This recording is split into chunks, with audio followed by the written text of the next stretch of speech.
Sponsored by Telomobile.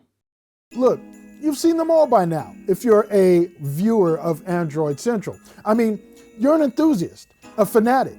How many Pixel 6 Pro versus iPhone 13 Pro Max camera comparison vids have you watched? Be honest. And I'd actually like to know the answer to that in the comments.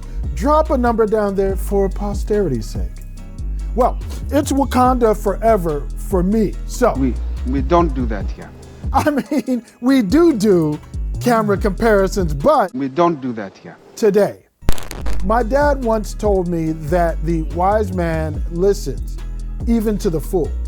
So whether you think Android is the fool, or more likely if you're watching here that Apple is that fool, there's still a lot each can learn from the other. And we're going to explore that. And one day, maybe one day, we'll get that perfect phone we've been looking for, when all of the Infinity phones are united and our smartphone utopia is snapped into existence. What? It could happen. So, who does what better and what can be improved? iPhone, to me, would be the mind phone in my Infinity War analogy, because Apple has done an amazing job capturing mind share from day one, despite the much ballyhooed Apple tax and despite how good it is or isn't in any area. Pixel 6 Pro, I'm going to call the reality phone for its AI and machine learning, which can alter your reality with relative ease, or better, capture your reality with its real tone algorithms. Obviously, our focus here is on getting the best Android device possible. So how do we get there? Competition and comparison. Now, I did say we aren't doing a full-blown camera comparison, but these are pro phones, so we are going to take a look at the differences and quirks in their hardware and their user interfaces. The two go hand in hand, or phone in hand, after all. And you know what? That's a great place to begin. Phone in hand. You can call me Sir Gadgelot because I like big phones and I cannot lie. The bigger, the better. But they can be unwieldy for some. I get it. And that's where the Pixel 6 Pro really works here. The iPhone 13 Pro Max is 78 millimeters wide, while the 6 Pro is 75. Doesn't sound like a big difference until you're holding them. For many users, that 3 millimeter differential will make the Pixel 6 Pro easier to navigate one-handed, aided by the ability to place app icons and folders anywhere you want on the home screen without modding. And while much has been said about the flat sides of the latest iPhone models, I think it makes them more grippy, along with that back glass. The Pixel 6 Pro is very slippery, and the slim sides don't help. For safety, I think you definitely need a case, whereas I'd feel more secure in a decision to throw caution to the wind and live the nude life caseless with the 13 Pro Max. Material U is as much a part of the Pixel 6 Pro experience as the hardware. So let's take a look at something I don't see compared often, getting to the phone's settings. Specifically, Material U quick settings versus control center. iOS has chosen to split notifications and quick settings into two different swipes, while Material U takes a different approach. Technically, you still need two swipes to get to it all, but you can get to 4 of your quick settings with one swipe.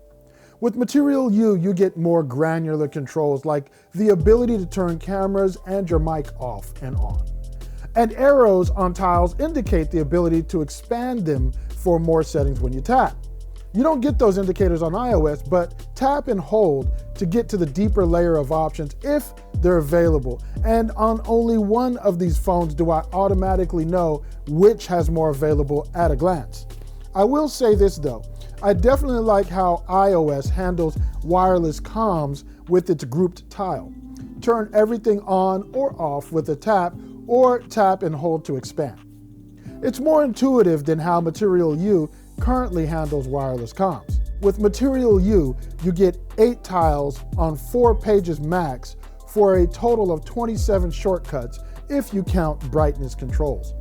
I was able to place 34 shortcuts in the control center, but I think I could have had more because I only have 3 smart home tiles and didn't have more to add. So I'd give Material U the W for granularity, but Control Center wins for the amount of top level options. Now, those cameras.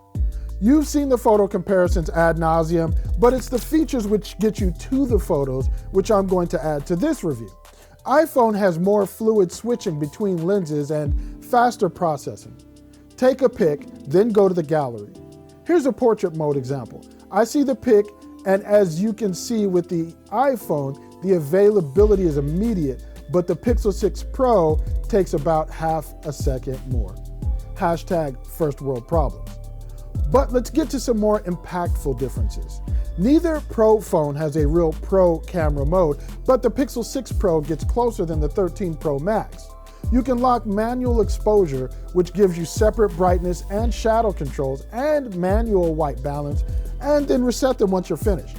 The Pro Max only allows you to lock auto exposure and autofocus, and they'll go back to normal after you've taken the picture, so you don't have any control over that. And the 6 wins there as well in terms of interface.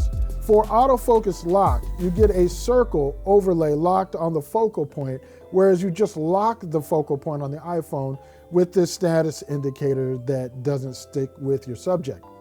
And while I was playing fast and loose with the definition of macro photos, which I'd actually like to dive deeper into in a future video, the 13 Pro Max has a proper macro mode, while the Pixel 6 Pro has a great telephoto shooter, which you can get really good close-up photos with.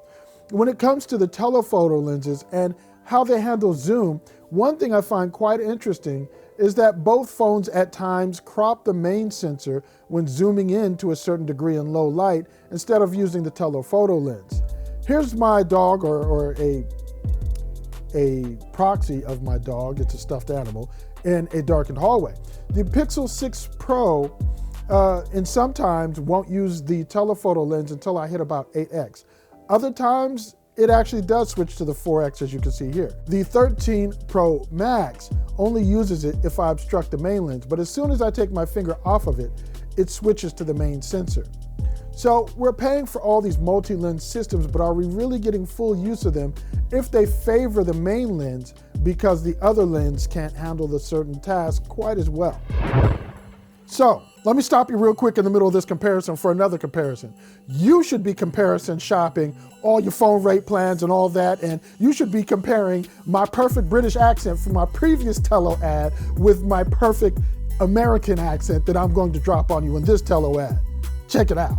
This video is sponsored by Tello Mobile. Everyone knows smartphones can be expensive, but here's the thing nobody tells you. You can afford the latest phone if you're smart enough to save on your phone bill. With Tello Mobile, you never pay for more than what you use, and what you use is totally up to you. With Tello, you're in complete control, so you get to build your own plan and add minutes and data as you like. All Tello plans above $10 a month benefit from a 50% discount valid for the first month of service. Plus, all phones on Tello.com are on sale until December 31st, 2021. Tello works on 4G LTE and 5G nationwide in the US, plus every plan includes hotspot and comes with free international calls to more than 60 countries. Basically, what Tellos is saying is anything your carrier can do, we can do better and a lot cheaper. That means no contract, great website, pay-as-you-go payment, and real human customer service. And when you find the smartphone of your dreams, you can bring it to Tello while keeping your number. Get more for less with Tello Mobile and use those extra savings to finally get your hands on the phone you really want.